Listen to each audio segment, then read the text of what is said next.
Hello বন্ধুরা, দেখো কত সুন্দর হয়েছে আলু বেগুন দিয়ে কাতলা মাছের তেলের রেসিপিটা।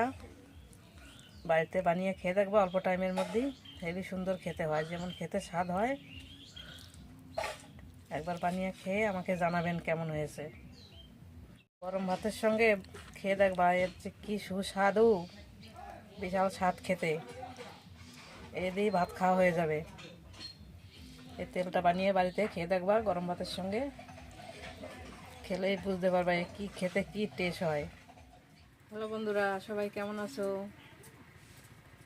আজকে অর্চনার বাংলা কিচেনে আমি রান্না করতে চলেছি কাতলা মাছের তেল দিয়ে বেগুনি করব। বেগুন নিয়েছি চোখো করে কেটে, কাতলা মাছের তেল নিয়ে নিয়েছি, আলু কেটে নিয়েছি, কাঁচা লঙ্কা চিড়ে নিয়েছি, পেঁয়াজ রসুন একটু কুচি দিয়ে দিয়েছি, 1 চামচ হলুদ গুঁড়ো, 1 চামচ লবণ, 1 চামচ জিরার গুঁড়ো, 1 চামচ ধনিয়ার গুঁড়ো আর 1 চামচ আদা বাটা নিয়েছি। এখন আমি একটুখানি জিরা লঙ্কা ফোড়নে দেব, মাছের তেল তো। এর মধ্যে আমি এখন বেগুনটা দিয়ে ভাজা ভাজা করে নেব।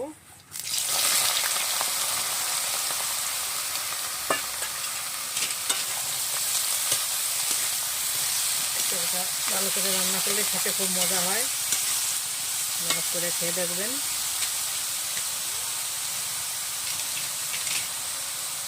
আমি ওই পাশে আর একটা কড়াই বসিয়ে দিয়েছি তাড়াতাড়ি করার জন্য। ওই কড়াইতে আমি আলুটা দিয়ে দিচ্ছি।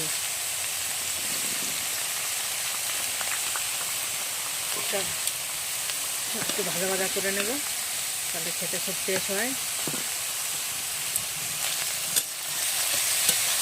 নাড়াচাড়া করে ভেজে নেব।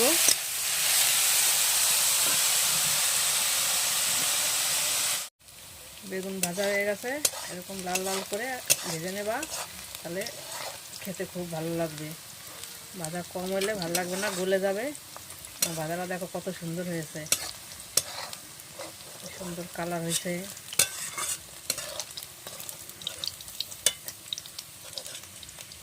ভাজাটা যত ভালো হবে, খুব বেশি ভাজা হলেও আবার ভালো হবে না। আলুটাও তুলে নেব এই বাটিতে। আলুটাও দেখো কত সুন্দর করে ভেজে নিয়েছি। এরকম করে ভেজে নেবা, ভেজে করে খেয়ে দেখবা কি টেস্ট হয় খেতে। সব আলুটা তুলে নেব, সব আলুটা আমি তুলে নিচ্ছি। এখন আমি সব তেল এক কড়াইতে দিয়ে দেবো। এক কড়াইতে দিয়ে এর মধ্যে আমি পেস্টটা ছেড়ে দেবো। পেস্টটা কুচিয়ে রাখছিলাম, পেঁয়াজ রসুনটা দিয়ে দেবো। এর মধ্যে আমি কাঁচা লঙ্কা কুচিয়ে রাখছিলাম, এটা দিয়ে দেবো। একটু বাদামি কালার হলে তখন আমি মশলা দিয়ে দেবো। নাড়াচাড়া করে নিই।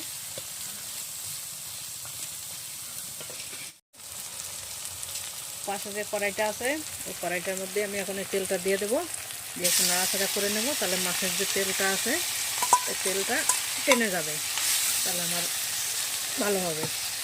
একটু নাড়াচাড়া করে মাছের তেলটা জলটা টানিয়ে নিচ্ছি।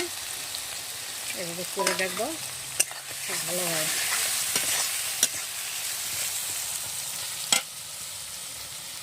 মাছের তেলে আমি হালকা করে একটু হলুদ দিয়ে দিচ্ছি, একটু হালকা করে লবণ দিয়ে দেবো, তাহলে ভালো হয়, কালারটাও সুন্দর আসবে।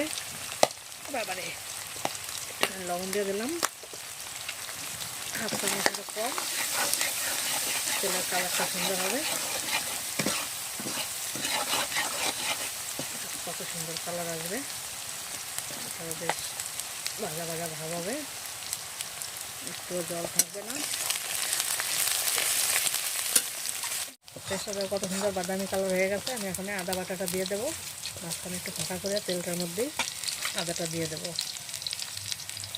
আদাটা দিয়ে দিলাম, আদাটা একটু নাড়াচাড়া করে নেব। আদার গন্ধটা চলে গেলে আমি বাকি মশলাগুলো দিয়ে দেবো।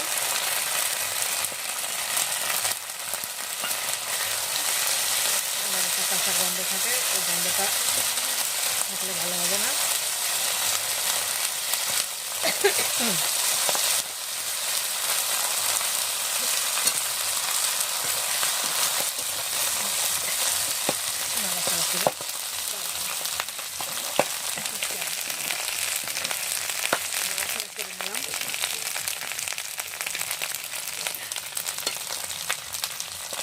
এখন আমি বাকি মশলাগুলো দিয়ে দেবো। হলুদ গুঁড়ো রেখেছিলাম 1 চামচ, এটা দিয়ে দিচ্ছি। জিরা ধনিয়ার গুঁড়োটা একসঙ্গে রেখেছিলাম, এটাও দিয়ে দিচ্ছি।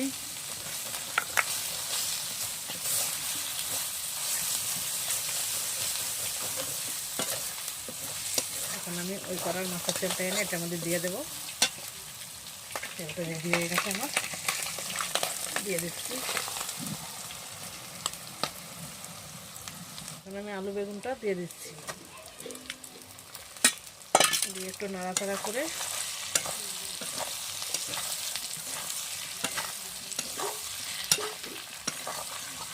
এখন আমি 1/2 চামচ গরম মশলা দিয়ে দেবো। ছোটো চামচের 1/2 চামচ গরম মশলা দিয়ে দিচ্ছি। কাতলা মাছের তেল যেন গন্ধটা না লাগে।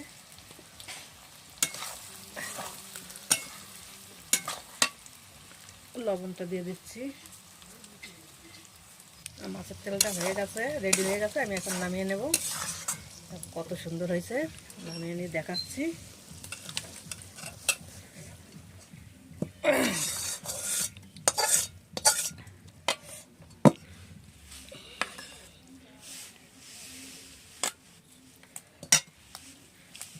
দেখো কত সুন্দর কালার হয়েছে, দেখলেই খেতে ইচ্ছা করবে।